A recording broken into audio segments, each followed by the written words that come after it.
Fear of the Walking Dead, Final Space, Full Frontal with Samantha Bee, Genndy Tartakovsky's Primal, Good Morning America. These are ones you record, yeah. These are ones I record. Obviously, they're all on, they're not all on the time. So, they're just sitting here. Like, It's Always Sunny in Philadelphia isn't going to be back for another year. That show's still on? Oh, yeah. It's got another couple of years at least, I think. Really? How long has it been on? How many seasons is this? 14? Wow. 15? Yeah, somewhere. And as everyone is listening to Sean detail this, I've never known anyone in my life to consume as much media as Sean. I get called by a lot of my friends that I'm a media slut. I am nothing but a weekend whore for media. Sean is the full-on slut. That he reads, he watches, he plays. It never stops. I don't even come close. No. I get like an hour of TV at most a day. At most. Yeah, I record the news at 4, 5, and 6. Penn and Teller, Fula. Jesus Christ. These are all just the broadcast stuff. Hang on. Single Parents, Stargirl, Stumptown, Supergirl. And on top of this, he also listens to how many podcasts Goldberg. A day? Oh, yeah. I listen to podcasts at 3 times speed. Stephen Colbert. Yeah. My wife, no, that's all. Almost done. Simpsons, Walking Dead. I have a Walking Dead TV question in just a moment when you get done. Whose line is it anyway?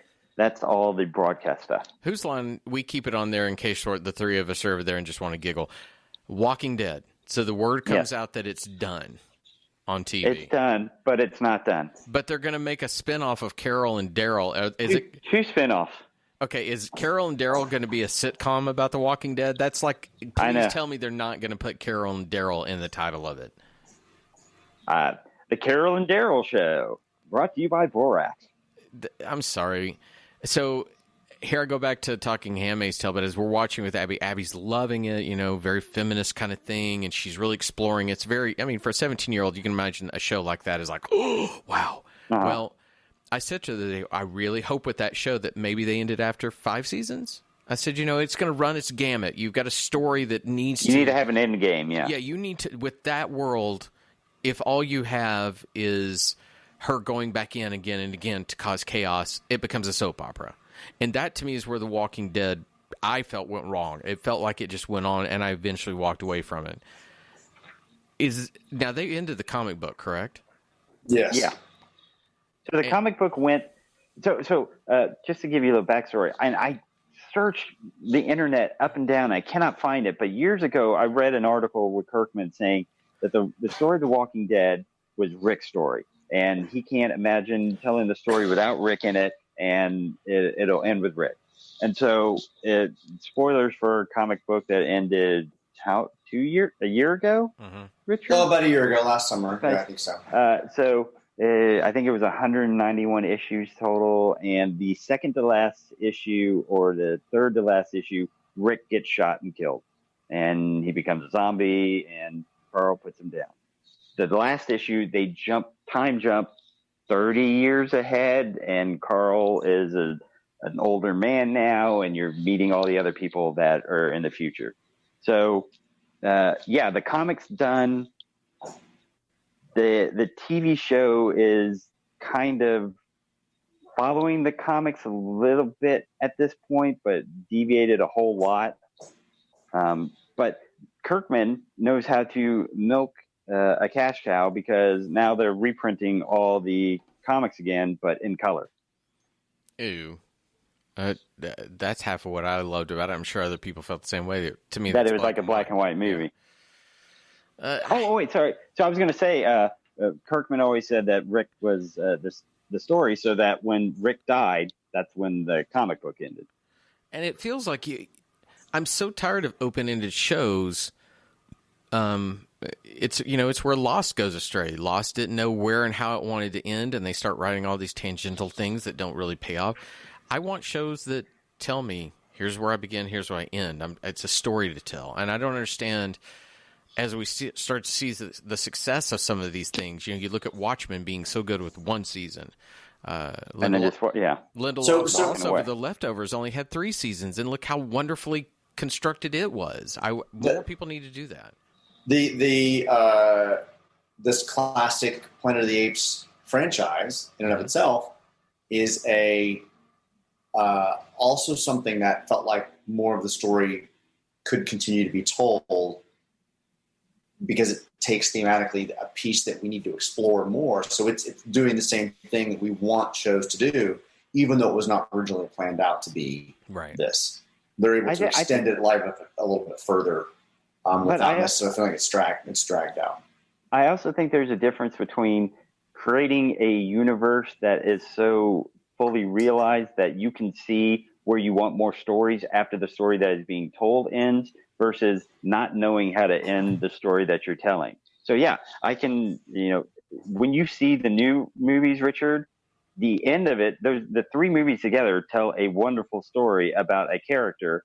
But at the end of it, you could say, oh, I can see how they could do more stories after this. But that doesn't mean that the story that was told is incomplete or something. The story needs to have a beginning, middle, and end. And when you don't have your end already figured out, that's just, So Carol and Daryl is basically the Mandalorian and Rebels or whatever, right? We're finding more things. It's an expanded universe, Right. So the story is over, but that doesn't mean the universe doesn't have more stories to tell. I was minimizing it, and I admit that because of the Carol and Daryl cutesiness. When I heard the 2 names, I was like, "Oh, the name, please don't do that." I don't care. Well, but having read the comic, though, I'm not invested. Having read the comic book and watched 2 seasons of the show, I never felt invested in the universe enough to want to flesh out, because they had so many opportunities. I don't feel like it really went there. Yeah, I quit the show famously, or not. I didn't quit it famously, but famously when they went to that point where with Glenn being dead and eaten. Yet I could tell by the shot of it, I was like, "Come on, this is a cheat. He's getting out of this." And when they officially made it that cheat, I was like, "Bye, see ya." Yeah. Done with that shit. I can't handle that. Going back to Planet of the Apes, I think that Planet of the Apes is a perfect example of a film that's so great that's intended to only be one film. But they were able to, even though this was not the age of sequels, this was, franchises that you just didn't do it. But they were able to almost retrofit stories in that made sense. Now, were they perfectly executed? Not necessarily, because of the studio interference that we've talked about ad nauseum. But that's a very rich world that begs for more to be told, and it can happen, and you can make good things. What bothers me is when it becomes, and I feel this way personally about Walking Dead, because again, I thought it got sloppy at some point. It just feels like you're constructing ways to not let it stop so you can keep making money. You sounded like Annie Wilkes from Misery. You cheated, you cock-a-doodie. I saw you jump out of the car. Have you watched Castle Rock? Oh, yeah. I just remember, I was like, oh, shit, there's a new season. So I watched the first episode yesterday, and man, does she have a lot of fun with the cockadoodles and all that kind of stuff. I love that. She did a good job. So I'm only 1 episode in, so don't say anything else. Okay, the actor playing the Misery character is good. That was one of those, I don't know how I forgot that was there, but I was looking around for some stuff, and you want to watch a murder documentary? Not really. Oh, look, Castle Rock. Yes. Did you watch the first season of Castle Rock? I did. How did you feel about it? I liked it overall. I wasn't wild about it, but I thought it was interesting. And what's that one actor's name? Is it Andre Holland, the African American guy that was the lead? Yeah. He was also on Soderbergh's The Knick.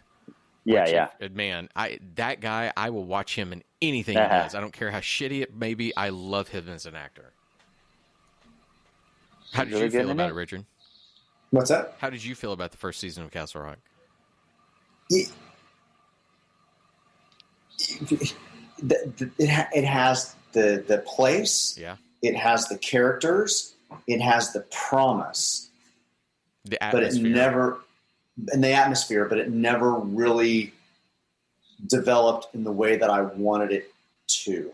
How do you feel? It never created the reality that I wanted to exist. I wanted it to be that bizarre town where bizarre things happen in. Right. And it never really became that, even though it had all of the elements there to make that happen, all the characters. it could have been more about the oddities in town rather than trying to do an overarching theme for a season.